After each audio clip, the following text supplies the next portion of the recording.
ತಾಲೂಕು ಅಧ್ಯಕ್ಷರು ನರಸಿಂಹಮೂರ್ತಿ ಅಂತೇಳಿ ನಮ್ಮ ಸಂದೇಶ್ ಅಣ್ಣವರು ನಿರಂತರವಾಗಿ ಹೋರಾಟಗಳು ಮಾಡ್ಕೊಂಬರ್ತಾ ಇದ್ದಾರೆ.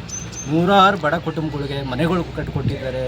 ಒಂದು 5,000 ಎಕರೆ ಜಮೀನುಗಳು ಗೌರ್ಮೆಂಟ್ ಜಮೀನುಗಳಿಗೆ ಬೇರೆ ಬೇರೆ ಬಿಲ್ಡರ್ಸ್ಗಳು, ಬೇರೆ ವ್ಯಕ್ತಿಗಳು ಕಾಂಪೌಂಡ್ ಹಾಕ್ಕೊಂಡು ಅಂತ ಸಾವಿರಾರು ಎಕರೆ ಜಮೀನುಗಳನ್ನ ತೆರವು ಮಾಡಿಕೊಟ್ಟಿದ್ದಾರೆ. ಈ ಥರ ನೂರಾರು ಜನಪರ ಹೋರಾಟಗಳು ಮಾಡ್ಕೊಂಬರ್ತಾ ಇದ್ದಾರೆ. ಆದರೆ ಮೊನ್ನೆ ಒಂದು ಸೋಮಲಾಪುರ ವಿಚಾರದಲ್ಲಿ ಒಬ್ಬ ಶಾಸಕ ಆದವನು ಒಂದು ತಪ್ಪು ಹೇಳಿಕೆ ಕೊಡ್ತಾನೆ.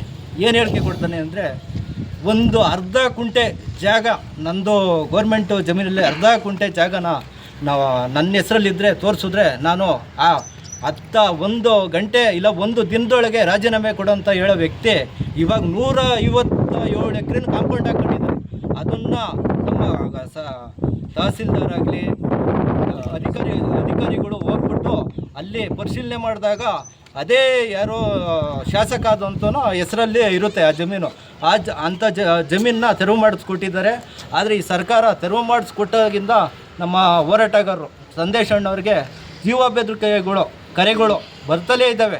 ಅದಕ್ಕೋಸ್ಕರ ನಮ್ಮ ಸರ್ಕಾರಕ್ಕೆ ಮನವಿ ಮಾಡ್ಕೊಳ್ತೀವಿ. ನಮ್ಮ ಸಂಘಟನೆಗಳೆಲ್ಲ ನಮ್ಮ ಇವರ ಹೋರಾಟಗಳು ಅಂತಲ್ಲ ನೋಡ್ರಿ, ಬಡವರಿದ್ದಾರೆ, ಬಡ ಕುಟುಂಬಗಳವರು, ನೊಂದಿರೋರು, ನೂರಾರು ಜನ ನ್ಯಾಯ ಸಿಕ್ಕಂಥ ಜನಗಳಿದ್ದಾರೆ ಇಲ್ಲಿ.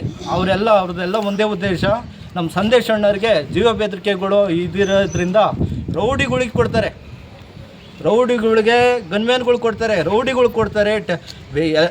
ಬೇರೆಯವ್ರಿಗೆಲ್ಲ ಕೊಡ್ತಾರೆ. ಆದರೆ ಇಂಥ ಹೋರಾಟಗಾರರಿಗೆ ಒಂದು ರಕ್ಷಣೆಗೋಸ್ಕರ ನಮ್ಮ ಸರ್ಕಾರ ಒಂದು ಸರ್ಕಾರದಿಂದ ಗನ್ಮ್ಯಾನ್ ಕೊಡ್ಬೇಕಂತಲ್ಲಿ ನಮ್ಮ ಸರ್ಕಾರಕ್ಕೆ ಮನವಿ ಮಾಡ್ಕೊತೀನಿ. ಜೈ ಭೀಮ್.